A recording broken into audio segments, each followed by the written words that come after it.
Assalamualaikum warahmatullahi wabarakatuh. Baik, perkenalkan saya Donika Putra dari mahasiswa Sistem Informasi. Nah, di sini saya mau menjelaskan sebentar mengenai UAS analisis proses bisnis.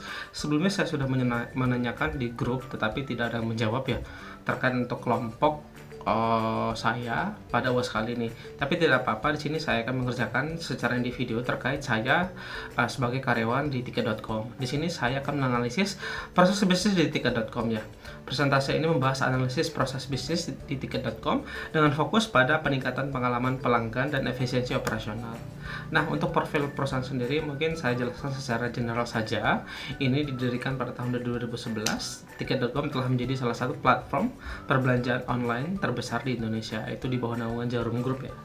Nah, untuk layanan sendiri dia menawarkan berbagai layanan seperti tiket pesawat, kereta api, hotel, paket wisata, dan lain-lain ya. Seperti itu dah. Dan untuk visi misi sendiri itu divisinya kita sebagai menjadi pemimpin dalam industri perjalanan online di Indonesia, memberikan pengalaman terbaik kepada pelanggan. Yang kedua itu adalah misi yang memberikan solusi perjalanan yang mudah, cepat, dan terjangkau untuk semua kalangan. Seperti itu ya. Apa sih tantangan bisnis yang dihadapi oleh tiket.com sendiri? Yang pertama adalah pasti adalah namanya persaingan. Untuk persaingan sendiri itu sangat banyak ya di industri online ini, yang sangat kompetitif dengan banyaknya pemain besar. Yang kedua adalah kepuasan pelanggan. Yang sulit untuk mempertahankan kepuasan pelanggan dalam industri yang dinamis merupakan tantangan yang sangat besar ya.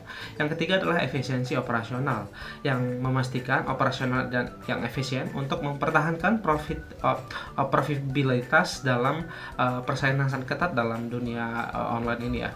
Selanjutnya adalah teknologi, yang dimana perkembangan teknologi ini yang cepat memerlukan adaptasi dan inovasi yang berkelanjutan. Jadi tidak hanya stuck di satu tempat saja.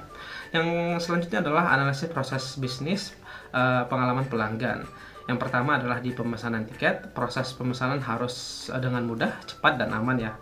Karena kan data pelanggan itu sangat riskan untuk bocor. Maka di sini kita sangat kuatlah untuk mempertahankan data pelanggan ini agar tidak bocor ya. Kedua adalah di dukungan pelanggan. Kita harus biar responsif, ramah, mudah dihubungi untuk membantu pelanggannya. Jadi CS kita ini adalah 24 jam standby untuk membantu para pelanggan yang mengalami kesulitan ataupun kendala. Selanjutnya ada di pengalaman perjalanan. Di tiket ini kami menyediakan informasi yang relevan dan bermanfaat untuk memudahkan perjalanan yang kita sedang jalani. Selanjutnya adalah strategi peningkatan pengalaman pelanggan. Yang pertama adalah meningkatkan website dan mobile app-nya. Nah, jadi setiap saat pasti ada pembaruan di website ataupun di aplikasi. Nah, desain yang user friendly, navigasi yang intuitif, dan fitur yang lengkap ya. Selanjutnya adalah pengalaman yang dipersonalisasi, yang rekomendasi yang relevan berdasarkan preferensi dan riwayat pencarian pelanggan. Jadi historinya itu pasti terekam. Selanjutnya adalah program loyalitas pelanggan, yang kita akan memberikan keuntungan dan reward bagi pelanggan setianya. Dan jadi ada poin-poinnya seperti itu ya. Selanjutnya adalah analisis proses bisnis efisiensi operasional. Apa sih itu? Nah, yang pertama kita harus bisa yang namanya tentang alur kerja. Kita harus menganalisis alur kerja dan mengidentifikasi area yang bisa dioptimalkan ya, seperti itu. Selanjutnya adalah di otomatisasi, yang menerapkan teknologi untuk mengoptimalkan proses manual yang berulang. Jadi tidak perlu mengulang dari awal lagi. Selanjutnya adalah efisiensi tim, yang dimana kita bisa memperbaiki komunikasi dan koordinasi antar tim untuk meningkatkan efisiensi. Selanjutnya adalah di inisiatif untuk meningkatkan efisiensi operasional.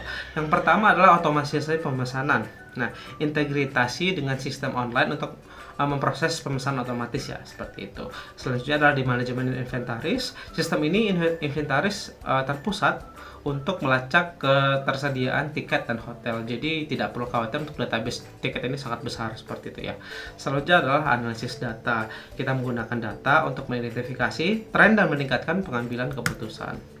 Nah, apa sih dampak implementasi analisis proses bisnis ini? Yang pertama itu bisa meningkatkan kepuasan pelanggan, pengalaman yang lebih baik, dan tingkat retensi pelanggan yang lebih tinggi. Selanjutnya adalah peningkatan efisiensi operasional, penghematan biaya, dan peningkatan profitabilitas. Selanjutnya adalah di pertumbuhan bisnis. Nah, pertumbuhan bisnis ini penjualannya bisa lebih tinggi dan pangsa pasar yang lebih besar. Selanjutnya adalah keuntungan yang kompetitif. Ini peningkatan daya saing di industri perjalanan online. Apa sih pembelajaran dan rekomendasinya? Itu adalah pertama pentingnya data. Database ini sangat penting ya bagi perusahaan e-commerce atau online. Data adalah aset paling penting untuk memahami pelanggan dan meningkatkan proses bisnis. Lalu ada fleksibilitas, beradaptasi dengan perubahan pasar dan tren industri yang cepat. Jadi kita harus fleksibel dalam menanggapi itu. Selanjutnya adalah inovasi teknologi. Menerapkan teknologi terbaru untuk meningkatkan efisiensi dan pengalaman pelanggan. Jadi kita tidak ketinggalan zaman untuk di aplikasi. Selanjutnya adalah difokus pada pelanggan. Selalu mendapatkan kebutuhan pelanggan sebagai prioritas utama. Nah, untuk kesimpulannya adalah analisis proses bisnis ini yang komprehensif dapat membantu perusahaan seperti Tiket.com untuk meningkatkan pengalaman seperti efisiensi operasional. Hal ini pada akhirnya akan meningkatkan daya saing yang bertumbuhan pada bisnis tersebut. Mungkin cukup dari saya untuk presentasi kali ini. Terima kasih saya ucapkan. Selamat sore dan selamat beraktivitas kembali dan terima kasih.